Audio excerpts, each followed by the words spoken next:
Tan fiti, tiempo futuro. Para formar el futuro simple, se coloca ap entre el sujeto y el verbo. Ejemplo, aquí tenemos el verbo ed para conjugarlo en futuro. Bien, comenzamos. Mwen o map ede. Ou o wap ede. Li ap ede. Nou ap ede. Nou ap ede. Yo ap ede.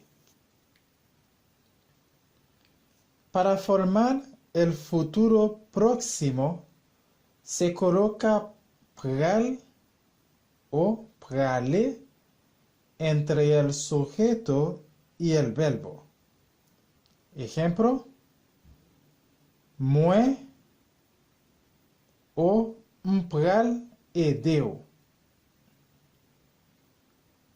Ou pral jouer. Li pral etidye. Nou pral pale créole. Nou pral fè manger. Yo pral marcher.